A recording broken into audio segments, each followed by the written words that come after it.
Hello everyone, welcome to another artwork analysis. Now, as someone who's seen a lot of different art, is it gets a little bit hard to be impressed by certain things. Especially when it comes to what I went into art for, which is anime and manga, as people would probably guess. But in some cases, I can look back into a lot of anime and manga artists, and some of them will shine through with their technical ability and just a lot of things that they do properly. And a lot of cases, cartoons and anime, take a lot of shortcuts, they cheat a little bit, and it tends to look more impressive than it is. But when it comes to Demizu Posuka's work, when I look at his work, it immediately tells me this guy knows what he is doing. And that is something that I feel when you are studying artists that first and foremost, they should know the fundamentals. Even though they might be drawing anime, it could be fine arts, classical portraits, it could be environments, it doesn't matter what they're drawing, it has to show through. Now, I could say a lot of good things about the Mizu's work, but I'm going to talk about three things that might not be apparent in other artists that I analyze. So, number one would be the line art unity and how he uses line art in order to unify the entire piece. Um, and number two, I will talk about fisheye perspective very briefly. It's something that people kind of, in a way, they kind of overrate how difficult it can be when in fact it's not as hard as it looks. Very impressive though. It's not saying it's easy, but it's not incomprehensible.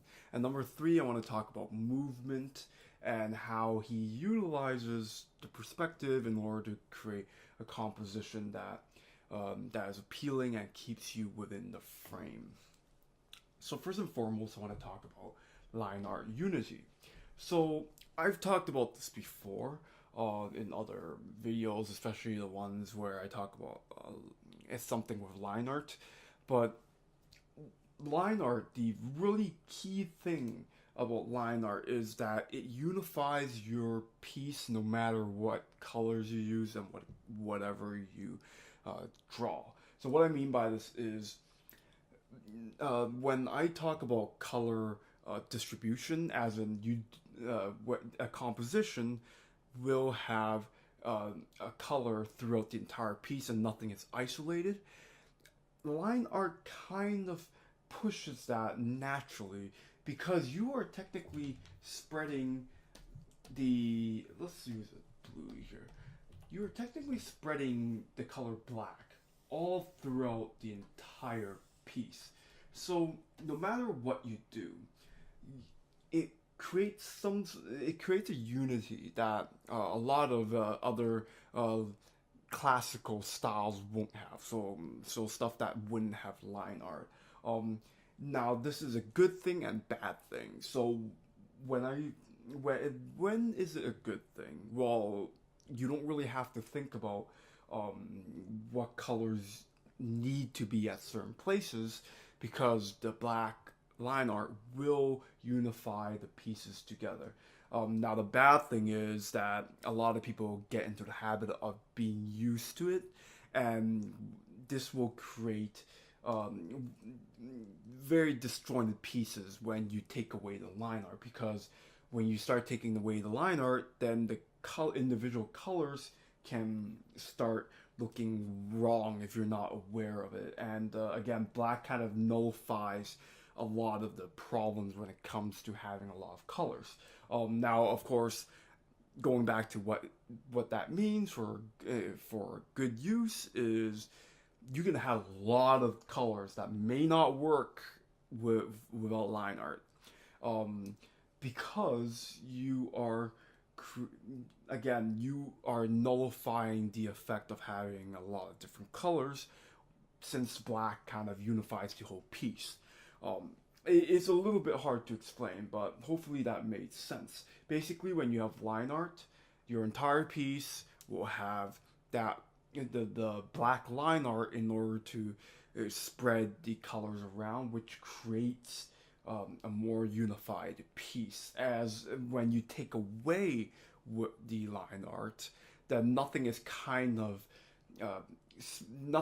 of unifying the piece together. There's no one common element, such as black line art, that keeps the piece in a similar art direction, which can cause some color problems if you're not aware of it.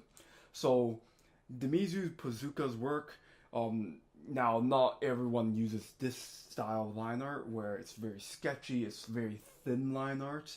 Um, of course, you can do very thick line art, whatever works for you, but in his case, he utilizes a very technical, it's almost like a technical illustration with a little bit of wonkiness to it, which is a good thing. It creates that little bit of style to it. And you can probably just look around and see there are a lot of different types of line art in everyone's style. Anyways, I want to go into fisheye perspective. Now, it's not as hard as people think it is, and the reason why is because fisheye perspective is just is as if you are creating sort of like a warp zone. So when we're talking about perspective, we tend to play around with, let's say, a horizon line, and then we have some vanishing points here and there. So if let's say I'm going to draw it right here, I'm going to turn off this picture here, make it obvious. So everyone knows about 1 point perspective. So everything converges into 1 point. Now, everyone knows about 2 point perspective. If, let's say we have element here, goes into distance among two vanishing points. Very simple, right? Now, there is 3 point perspective where you are creating a vertical line, and now your elements will start heading towards this vertical point. So what is really fisheye perspective? Fisheye perspective is as if you are adding one more vanishing point right here in a vertical line. Now, there are a lot of different explanations around fisheye perspective, but I'm making it as simple as possible. There's all obviously there could be a lot of numerous vanishing points when it comes to your work, but let's keep it simple for now. So, what happens when you add that one more vanishing point? It's actually not that hard to comprehend. It means that this line, this vertical line, is sort of being forced. Let's use a different color here. It's sort of being forced into two vanishing points. So it's sort of like being pushed into another. It's sort of taking this vertical line and sort of it's being forced into two different directions. Now, it could be also done on the horizontal lines. So let's use a different color here. So you see, if I were to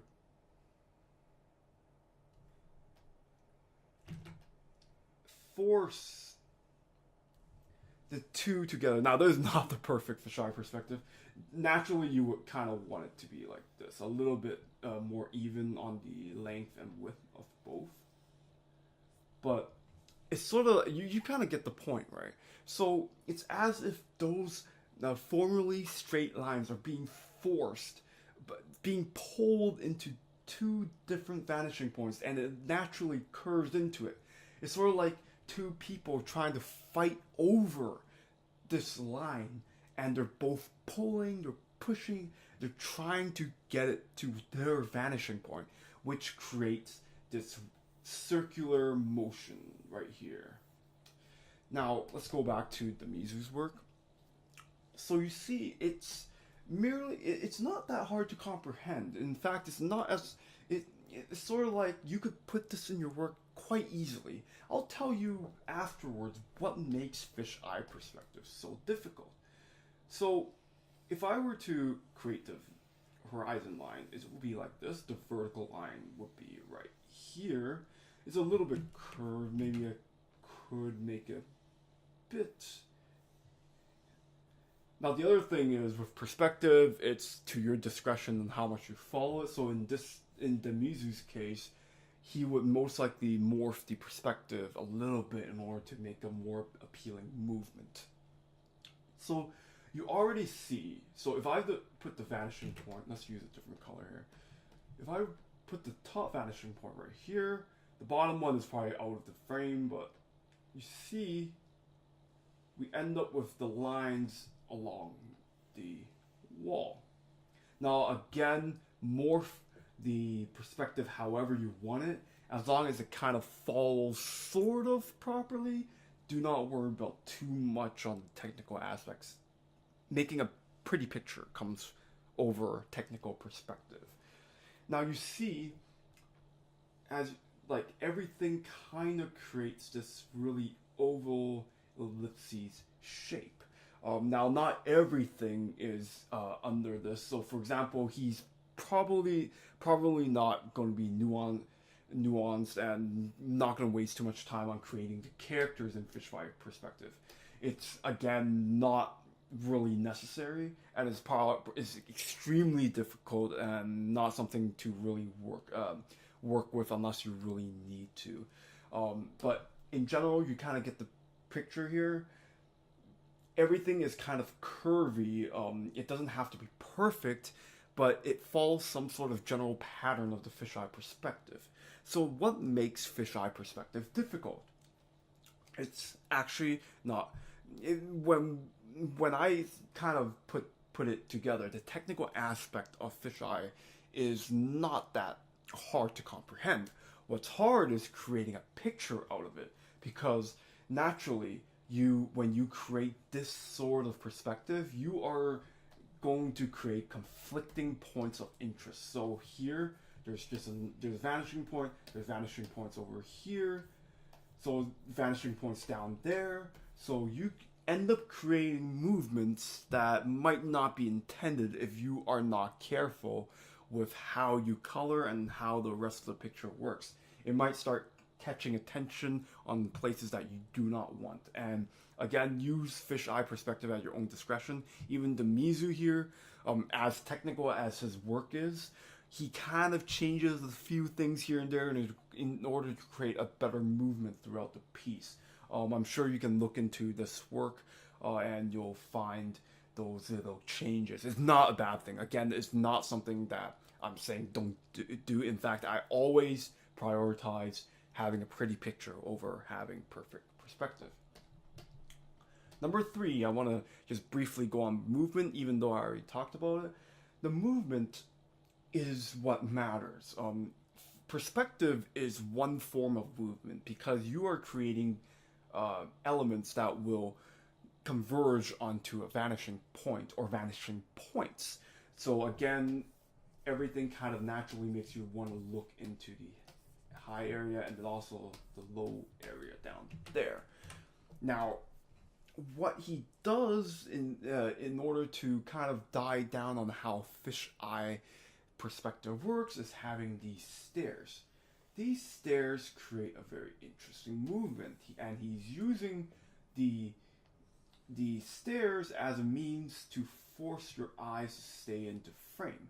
So already when I'm drawing these movements of the stairs, which is again, it doesn't have to be stairs, but in this particular picture, the stairs are the major element for movement. So notice how he is using these stairs in order to create a composition that is beyond the fisheye perspective. It's taking attention away from the fact that yes, there are vanishing points here, and making you look around the stairs instead. This is a fantastic way of dying down the problems that perspective can bring, which is, again, you are creating natural movement when you are adhering to vanishing points and stuff. So in this case, he is putting these stairs, making you kind of stay within making your eyes move throughout the stairs, which kind of encompasses you into the composition. Now, I won't go too much farther with it, but you kind of get my point. Always try to find ways to kind of die down perspective. Now, this is my opinion, but perspective and vanishing points, they can get a little bit stagnant in how people kind of explore your artwork. So always have elements to kind of die it down, give it a little bit fresher take on the movement of the piece. Again, there's a lot of things to talk about with Demizu Posuka's work, but just fantastic in general, and something I would recommend looking at if you're looking at really good anime and manga art. Anyways, thank you for watching. I'll see you next time.